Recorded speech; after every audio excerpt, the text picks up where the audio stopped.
Episode dimulai di mana Gauri sedang menghentikan Jagdish minum minuman. Mereka berdua bertengkar di hadapan semua orang. Gauri mengatakan kepada Jagdish bahwa dia tidak merasa bersalah. Aku telah merekomendasikanmu di rumah sakit dan bekerja di rumah sakit yang sama denganku. Lalu apa salahku, Jagdish?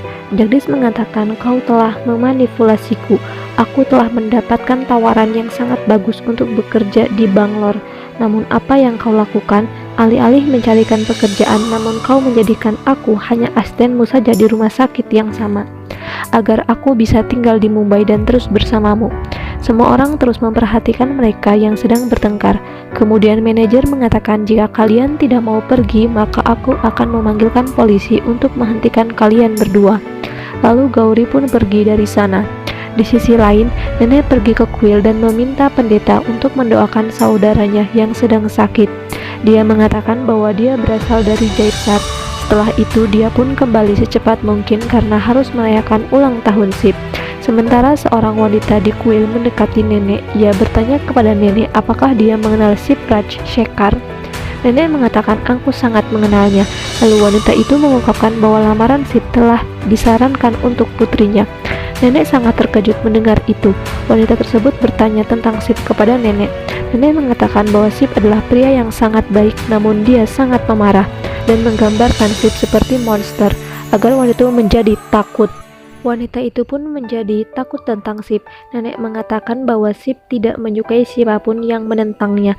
Ia juga memberitahu bahwa ada seorang gadis yang menyukai Shiv. Dia adalah teman dekatnya ketika di London. Kemarin dia baru datang ke Jaitsar dan sepertinya mereka berdua saling mencintai.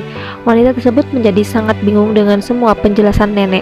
Dan nenek berpikir bahwa dia perlu bergerak lebih cepat lagi untuk menyatukan Anandi dan Shiv. Di tempat lain, Shiv telah kembali ke kantornya. Bhimsing bertanya apakah dia pergi ke rumah nenek. Shiv mengatakan bahwa dia bertemu Anandi di jalan. Bhimsing menjadi lega, lalu dia meminta izin agar bisa pulang lebih awal. Shiv melihat pita yang diambilnya di rambut Anandi. Ia pun tersenyum seperti seseorang yang sedang kasmaran. Dia mencaci dirinya sendiri karena berperilaku seperti remaja dan mengendalikan dirinya sendiri. Shiv mengatakan tidak ada yang tahu satupun bahwa hari ini ulang tahunku telah datang. Bahkan Bhimsing telah melupakannya. Kemudian dia menyimpan pita itu di sakunya sambil tersenyum. Sementara itu, Gena datang ke kamar Anandi dan memberikan sari untuk dipakai ketika perayaan ulang tahun Shiv. Nenek menginginkan kau mengenakan ini, Anandi.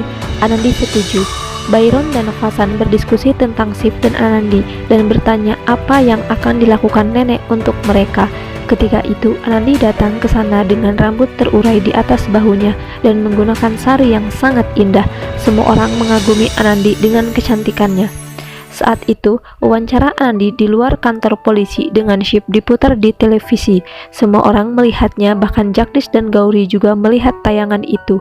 Mereka sangat terkejut, terlebih lagi Jagdish. Ia bertanya-tanya ketika melihat Shiv berada di samping Anandi. Siapakah pria itu?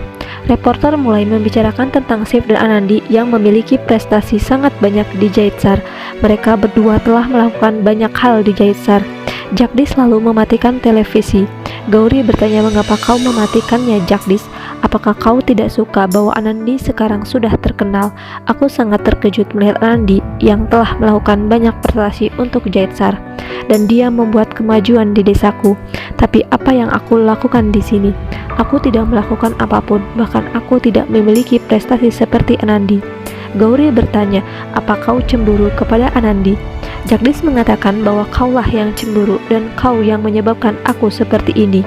Dia menjadi marah kepada Gauri dan mengatakan kau sangat egois, Gauri, dan tidak pernah memikirkan diriku. Kau hanya mementingkan dirimu sendiri dan kau telah menghancurkan hidupku. Gauri menjawab bahwa kaulah yang telah membuat keputusan dan sekarang kau mulai menyalahkanku. Jika saja kau mau berkonsentrasi untuk belajar dan menyelesaikan ujian MS-mu, maka semua ini tidak akan terjadi, Jagdish. Jagdish terus saja menyalahkan Gauri dan kau telah mempermainkan hidupku dan telah mengambil segalanya dariku, Gauri. Kau telah memanfaatkanku. Kau sengaja mencarikan pekerjaan di rumah sakit agar kau bisa terlihat hebat di depan semua orang. Jagdis memuji Anandi bahwa Anandi tidak pernah memberitahu siapapun ketika dia membantu semua orang. Kau sangat berbeda dengan Anandi, dan aku merasa sudah sangat cukup untukmu. Gauri mengatakan, aku juga sudah muak denganmu Jagdis. Aku bosan dengan sikap egoismu dan keras kepalamu.